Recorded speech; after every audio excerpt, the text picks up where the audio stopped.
प्रणाम आदिशक्ती, स्वागत आहे तुझा। तू यशस्वी झालीस। चारही विघ्नांचा पराभव करून तू दिव्य स्वस्तिकाला पुन्हा पूर्णत्व दिलं। आता चातुर्मासाच्या प्रारंभाला कोणतीही असुरी शक्ती अडथळा निर्माण करू शकणार नाही। हे सर्व तुमच्या कृपेने शक्य झाले आदिशक्ती। आता काळ नव्या प्रवाहात प्रवेश करणार आहे। सृष्टीचा नियम अचल आहे। उत्पत्तीची जबाबदारी ब्रह्मदेवांची, पालकत्वाची जबाबदारी श्री विष्णूंची आणि विध्वंसाची जबाबदारी महादेवांची। परंतु देवशयनी एकादशीपासून श्री विष्णू योगनिद्रेत जातात आणि चातुर्मासाचा प्रारंभ होतो। त्या काळात सृष्टीच्या पालनाची जबाबदारी महादेवांवर येते।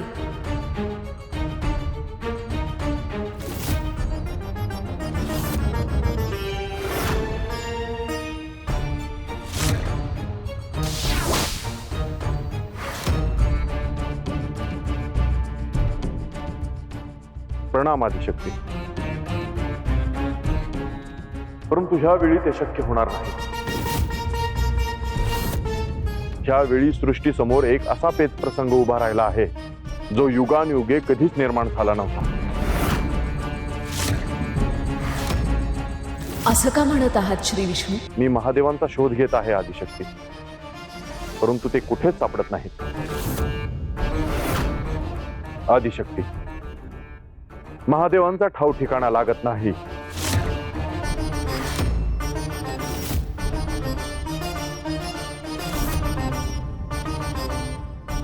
विष्णुदेव काय म्हणत आहात?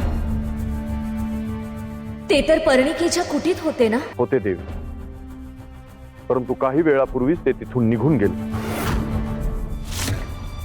आम्ही त्यांचा कैलासावर शोध घेतला, हिमालयात शोध घेतला, ध्यानातून त्यांच्याशी संपर्क साधण्याचाही प्रयत्न केला, परंतु त्यांचा मागमूसही लागत नाही।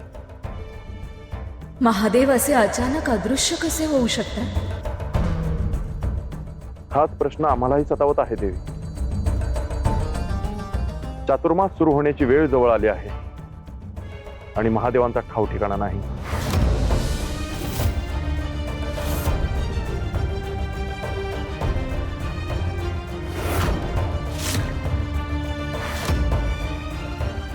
आदिशक्ती, तुम्ही स्मित करत आहात आणि तेही अशा पेच प्रसंगी।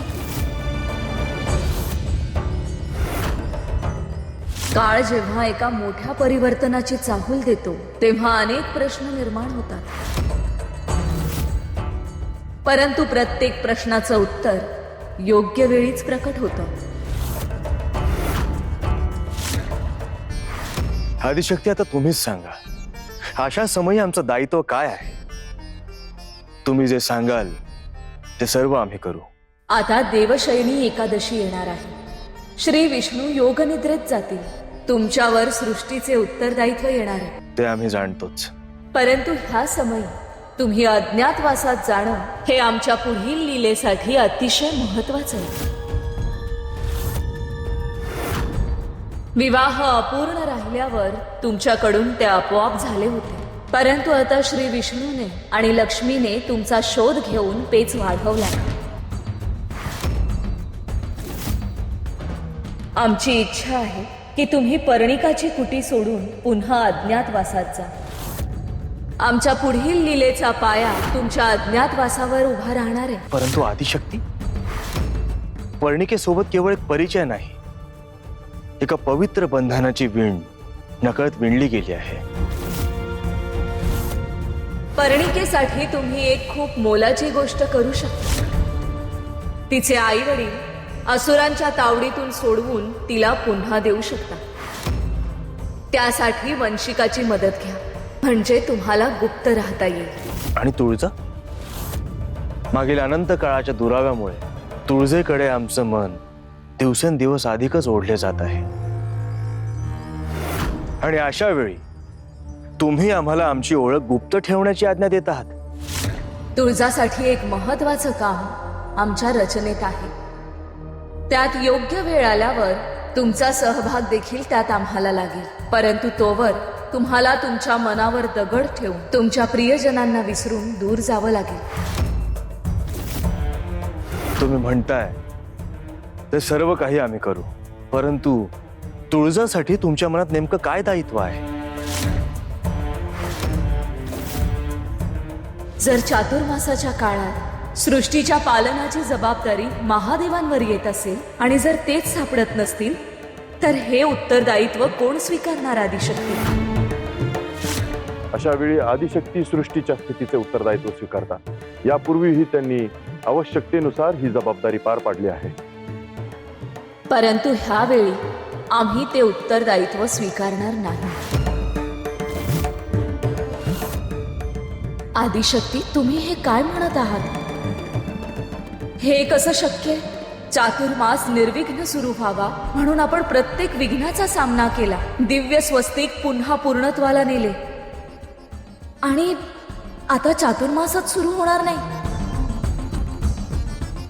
आम्ही असं कधी म्हणालो की चातुर्मास सुरू होणार नाही?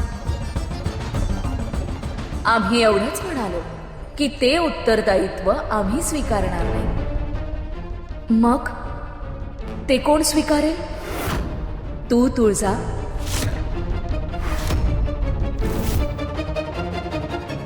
आम्ही?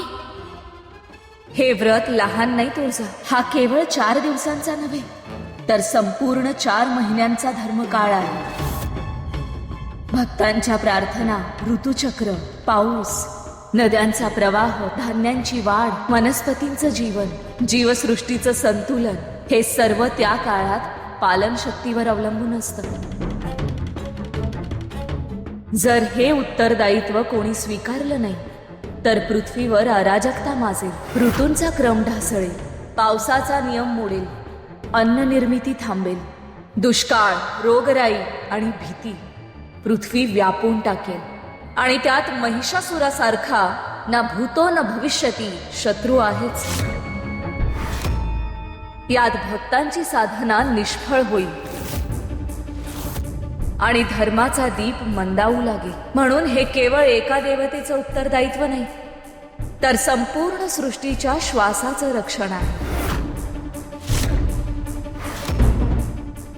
तुळजा, तू आमचाच अंश आहेस. पार्वती रूपात महादेवांची अर्धांगिनी आहेस.